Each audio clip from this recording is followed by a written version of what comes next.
Right, so our next speaker is Jorge Posada. If you want to know about economics, you all should speak to Jorge because it's his life mission to help people understand.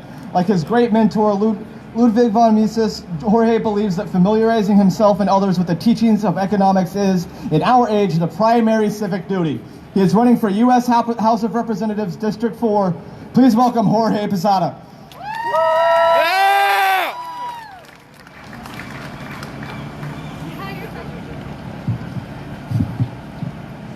Hello. I'd like to begin my little speech here with a quote from the great intellectual slayer of socialism and defender of real freedom and real capitalism, obviously not the convoluted mess we have today, Ludwig von Mises. He writes, quote, "There is no use deceiving ourselves. American public opinion rejects the market economy, the capitalistic, free enterprise system that provided the nation with the highest standard of living ever attained.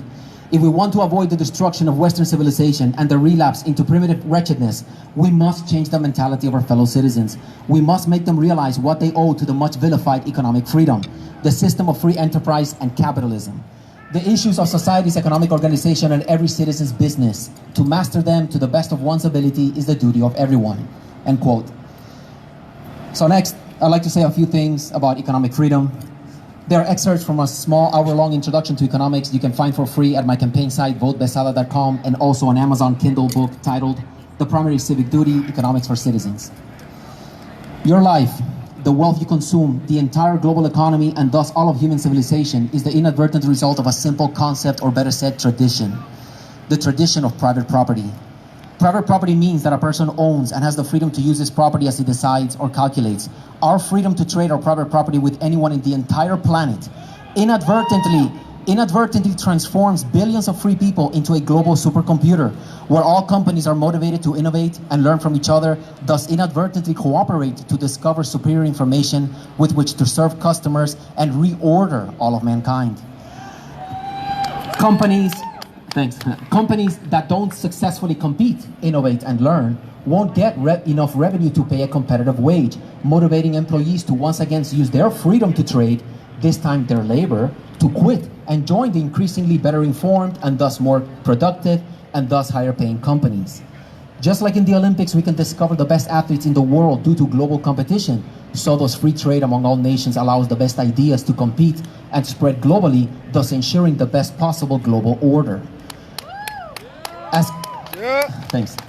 As cost-cutting ideas emerge and inevitably spread via competition, leading relative prices to continuously fall, new profitable ideas easily arise and once again spread via competition in an endless cycle of knowledge generation and innovation.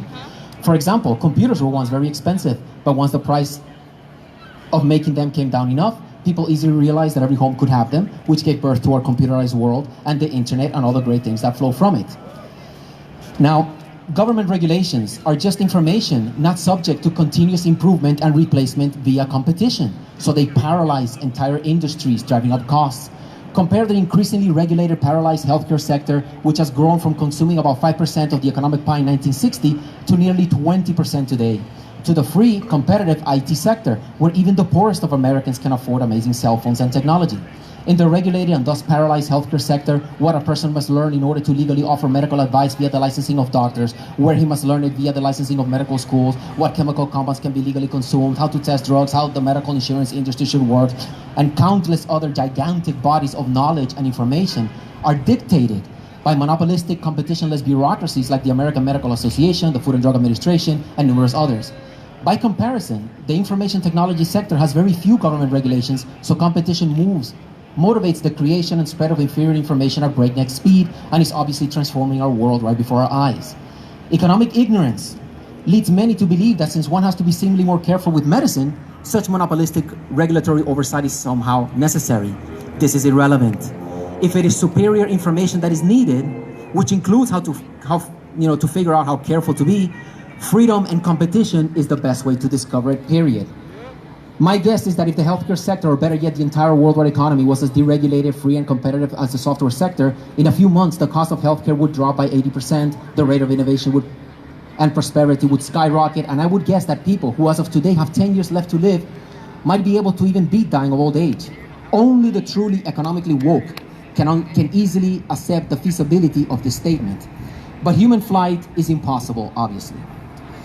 And finally, We should also quickly add that morals are simply ways of acting. They are knowledge, which, like most knowledge, emerges and spreads via economic competition. It is hardworking, tolerant, courteous people who, thanks to competition, inevitably motivate everyone else to be likewise. As Friedrich Hayek, whose t-shirt I'm wearing, tells us, competition is, after all, always a process in which a small number make it necessary for large numbers to do what they do not like, be it to work harder, to change habits, or to devote a degree of attention, continuous application, or regularity to their work, which without competition would not be needed. As millions of Americans, Italians, Britons, Germans, and other immigrants from all over the world came to America, and the Statue of Liberty served its true purpose of welcoming them, it was ultimately the competition which grows from private property and thus individual liberty and freedom which stripped these people of their otherwise nationalistic, ethnocentric, tribalistic identities and evolved what came to be seen as the classic American character and ethos of wanting to be seen as a reputable, honest businessman, professional, who treats everyone with respect and wears a business suit as opposed to some older, religious, ethnocentric dress. Thus, we can see that freedom is the ultimate algorithm. It discovers the information that orders civilization, it civilizes our morals, is also indispensable for discovering the truth, and is the very opposite of coercion and tyranny. And that's it. Thanks, guys. Yeah!